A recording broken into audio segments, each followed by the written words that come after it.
నాంపల్లి అక్బర్పేట్ ఆగ్రోస్ వద్ద ఇట్లా లైన్ కూర్చోబెట్టారు. నైట్ 2 గంటలకు వచ్చారు.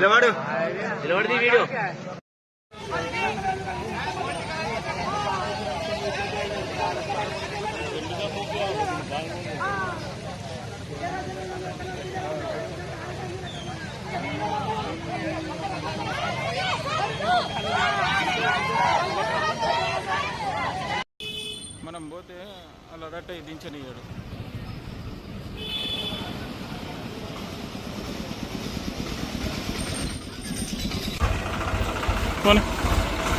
కాదు నువ్వు ఆగు ట్రాక్టర్ అని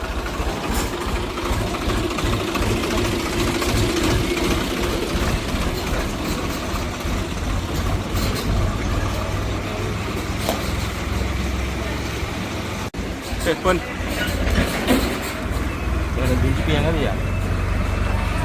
దించిపోయారు ఆరా తమ్ముడు.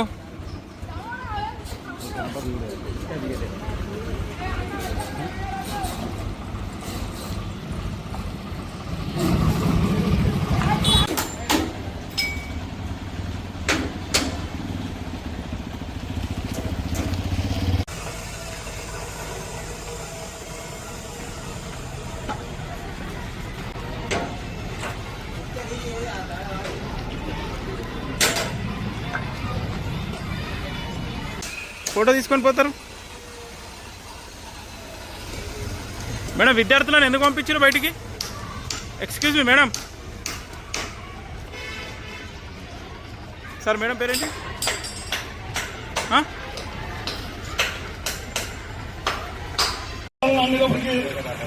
అంతా ఆప్యాయతగా చూస్తాం. ఇద్దరు కూతుళ్ళని కొడుకులు ఒకలా చూడచ్చు. ఎవరైనా ఒక కాంట్రాక్ట్ బేసిస్ లో ఒక కాంట్రాక్ట్ దగ్గర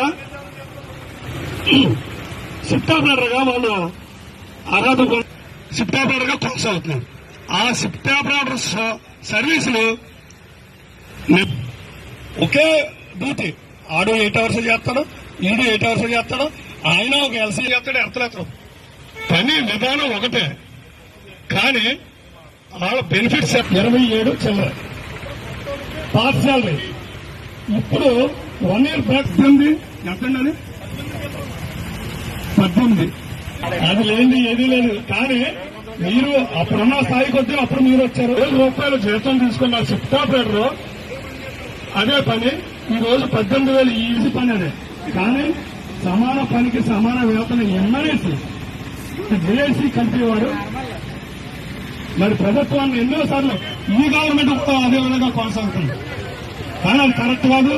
సమాన పని సమాన వేతనం, సమాన పనికి సమాన వేతనం ఇచ్చిన ఈ షిఫ్ట్ ఆపరేటర్లు కానీ, పీక్ లోడర్లు కానీ, ఈ యొక్క కంప్యూటర్ ఆపరేటర్లు కానీ రీసెంట్ గా వచ్చినటువంటి శాలరీస్ కి గతంలో ఉన్నటువంటి 10 సంవత్సరాల కింద జాయిన్ అయిన శాలరీస్ కి చాలా వ్యత్యాసం ఉన్నది.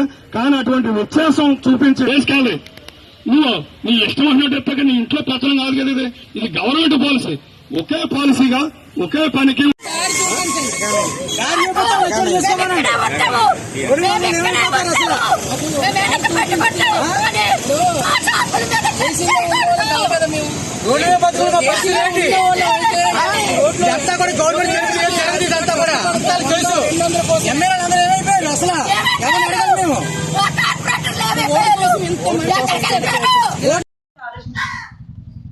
మొదట ఇప్పుడు క్యాన్సర్ వ్యాధిలో రకరకాల స్టేజ్లు ఉంటాయి. మొదట 2 స్టేజ్ల్లో మాత్రమే గుర్తించగలిగితే ఈ రోజుల్లో చాలా తొందరగా రికవర్ అవుతుంది. 4వ స్టేజ్లో వస్తే రారండి అంటే ఉన్నాయి, ట్రీట్మెంట్ ఉన్నాయి. కానీ మనం దాన్ని ఏమంటారు, ఆ డబ్బు మనం ఖర్చు పెట్టగలమా అన్నది పెద్ద ప్రశ్న. బాగా ఎంతో సంపన్నులైన వారే పెట్టలేకపోతున్నారు ఆ వ్యాధి.